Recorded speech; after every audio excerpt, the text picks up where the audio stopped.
A walk home from school interrupted by Onondaga County Sheriff's deputies. Wait, I'm actually so confused. I'm scared. A young girl starts recording after two deputies place her 11-year-old cousin in handcuffs. You guys can keep going. No, I gotta stay with her. The deputies explain that this girl matches the description for a young person who allegedly stole a Kia. I got 12-year-olds driving those Kias and Hyundais. Those are camo pants. NJ, exact same description. Yeah. The children repeatedly tell the deputies that they have the wrong girl. They're ignored. Oh, you gonna tell me this ain't you? The deputies insist that the 11-year-old girl in handcuffs is lying, showing them a photo of the suspect. When other deputies arrive and the reality of the situation sets in, she starts crying. That's not her. Wait, can I? This child's mother, agreeing to speak to the I-Team anonymously, is beside herself. She no longer wants to walk to and from school anymore. That was the only freedom she had, and it's now gone. She couldn't believe what she was hearing as her daughter explained the situation over the phone. Then she saw the footage. I can't make sense of it. I couldn't even finish watching the video. Even if it wasn't my child, I wouldn't be able to finish watching the video because that's not how you handle children. Eventually, the deputies realized the girl they placed in handcuffs is not their suspect. One of the deputies seems to say that the alleged car thief they're looking for has longer hair. I'm sorry about it. You matched the description pretty clearly. Okay, let's go, guys. We're good to go, okay? I'm sorry. Mom is not accepting the apology. They said we got out of school and we just stopped to play in the snow. And that for that moment to become this. Bishop H. Bernard Alex, leader of the Syracuse chapter of the National Action Network, says these deputies hurt community trust and likely traumatized the 11-year-old. I could not imagine how I would feel as a parent if my daughter was stopped and asked these questions, handcuffed, not even in front, but behind her back. We first started asking questions about this late Monday night. Tuesday evening, the sheriff's office releases a statement saying their deputies did everything by the book, while also applauding the young people involved for their own composure. Reporting in Syracuse, I'm Connor White. All right. Peace and blessings, all praises to the Most High. Walking home from school while black. It has gotten to the point where our young pre-teenage girls cannot even go about their normal day without being labeled a suspect. Yes, this happened in Syracuse, New York. As you see, the children were coming home from school and they were accosted. They were abducted, prevented from going where they were going by these police officers who say this 11-year-old girl matched the suspect of a stolen car, of an alleged stolen car. And you see her other friend standing with her, like, nah, we come home from school, like, you know, we just stopped to play in the snow. And they put the child in handcuffs.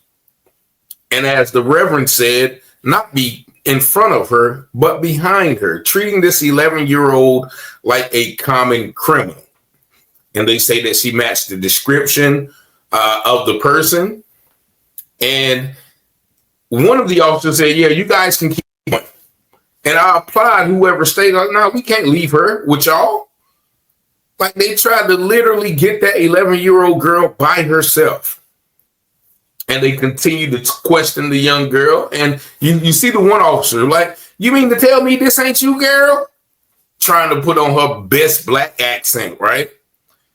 And we got 12-year-olds stealing kids. That's so nice. Like, she's laughing and joking, almost knowing that this girl is not the one. But because they have the innate power to detain them and play with these little girls like that, it's an amusement to them. You know, some type of sick, sadistic get off for these officers to treat our children like that. And then, you know, one of the officers said, well, you know, the girl had longer hair than that. Okay, so you didn't ascertain that before accosting these children? And you see the little girl starts crying. She starts crying When she realized that more officers are coming up, then when they say, okay, well, you guys can go, I'm sorry. Like that little girl is, like her mother said, she don't even want to walk home from school anymore for fear of being treated as a suspect. She's traumatized.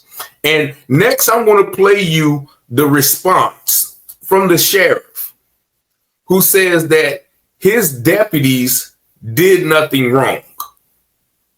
And this goes to show, like, he's going to just try to criminalize this one. Oh, well, it's possible that she could have stolen the car. Well, it's possible we got 12-year-olds stealing guns.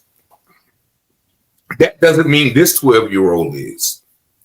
But just listen to this guy. And I'm going to stop this one periodically so I can just drive home some points. Hold on real quick. Let me pull this one up. Lookout for alleged car thieves. 2 Onondaga County Sheriff's deputies put an 11-year-old in handcuffs Monday afternoon. We're coming from school. We were literally all just playing in the yard. The deputies ignored.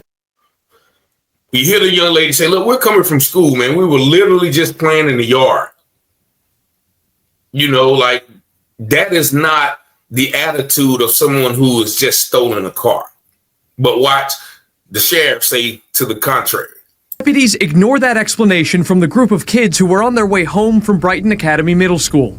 About half an hour before this, the sheriff says deputies got a description for a girl who allegedly ran from a stolen car. The suspect's photo, captured by a deputy's dash cam, is on the left. The girl they wrongly detained is on the right.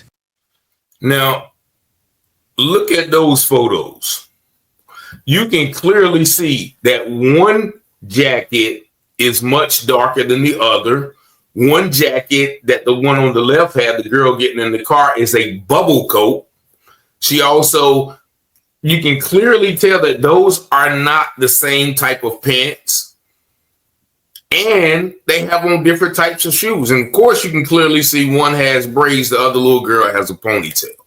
And so I don't know who's training these police officers, but they're obviously trained to treat 11-year-old children walking home from school as a suspect. Girl, you gonna tell me this ain't you? In the video, the girls insist they have. And there, the white police officer go with her best sister girl. Girl, you gonna tell me this ain't you? In her black and her best black white girl voice. Have the wrong person. Deputies only realized their mistake after the 11-year-old was in handcuffs for about 7 minutes. You guys are all like identical. The deputies apologize. Sheriff Toby Shelley says they did everything correctly. Now, before you listen to this guy, she said they had him in the handcuffs for 7 minutes. Being handcuffed, if you've never been handcuffed, is a very uncomfortable feeling, especially behind your back. For 7 minutes, they had this little girl, and watch him try to justify them doing that to this little girl. They handcuff her, which is a normal procedure, especially based on the number of juveniles we have dealt with that have weapons. Shelley says that's the mindset given what he calls. See, there he go. Based on the number of, he's basing his treatment of this young lady on other actions of other people. Rampant juvenile crime. Use handcuffs immediately. Even as the video, captured by the 11-year-old's cousin, reveals a scene where the kids are confused but calm. Should deputies not have assessed the fact that this girl does not seem to be in a situation where she knows that she's on the run right now? If I was on the run, I'd hide in plain view. And look at that now. I like this reporter because he's putting the pressure on him. You know what I'm saying? He's putting the pressure on him. Like, don't y'all think that if this girl was on the run, she would be nervous? Look how calm they are. If I was on the run, I would hide in plain sight. And watch him say, even 11-year-old? That's what 11-year-old would do? 11-year-old, though? You think have the wherewithal for that? We have 13-year-olds stealing guns and doing assaults. Look at him trying. He really couldn't answer that question. He just said, well, he's deflecting. We have 11-year-old, 13-year-olds stealing guns and doing assault. That does not apply to this 11-year-old. See, that's the problem with this law enforcement system. They group everyone together. and they're able to treat everyone a certain type of way based on the actions of a few.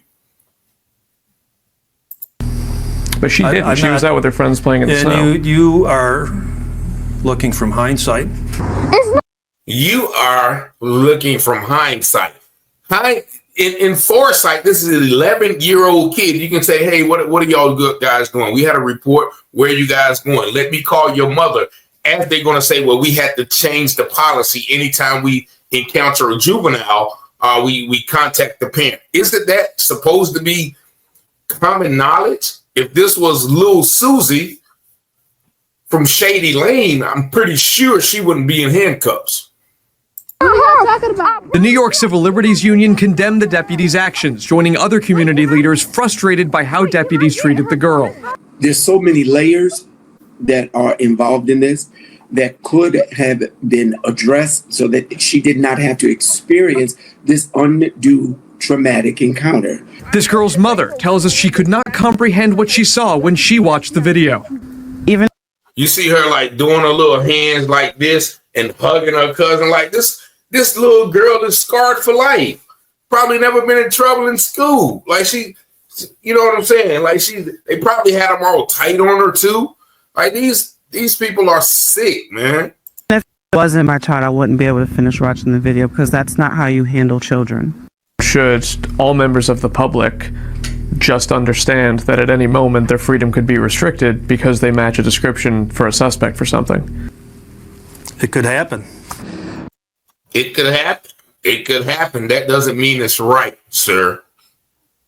Arresting people who might match a description, that's not going to change. But what has changed, policy-wise, following this incident, is the sheriff is now directing all deputies who place a juvenile in handcuffs, whether or not there is a formal booking and arrest, to call home, call the parents and the guardians to let them know what happened. Reporting in Syracuse, I'm Connor White. Now they act like that is some victory. Oh, from now on, when we place children in handcuffs, we're going to call the parents. How about not placing children in handcuffs? Like these 10, 11, 12, 13-year-olds that you're talking about are just pulling out guns and knives on police officers and attacking them. No, but that is an example of just the criminalization of the entire race of black people. A little 11-year-old girl.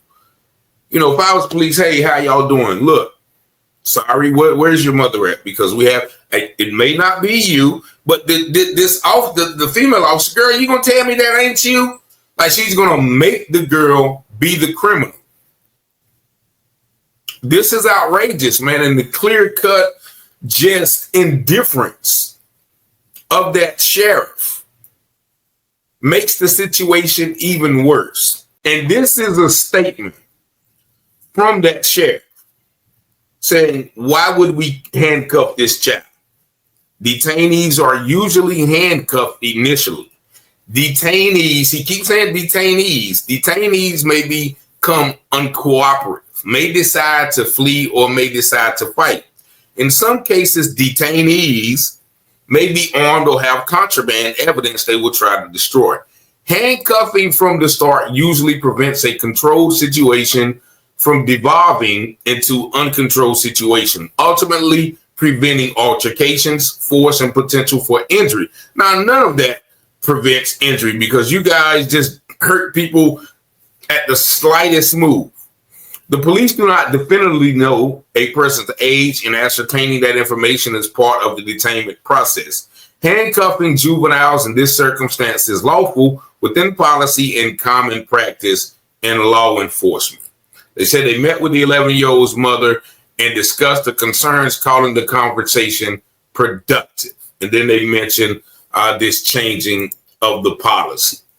But clearly, you know, when you encounter a juvenile, you don't really have to handcuff them. Most juveniles are respectful to adults and law enforcement. You know, you just had to stand right here with us. You guys cannot leave. And of course, ain't nobody hurting y'all because as soon as they do something, you're going to pull out your gun and taser and do something. So you can't say, well, this is preventing anything from happening. Now that little girl can't do nothing to you. And so this is yet another example of the criminalization of our children.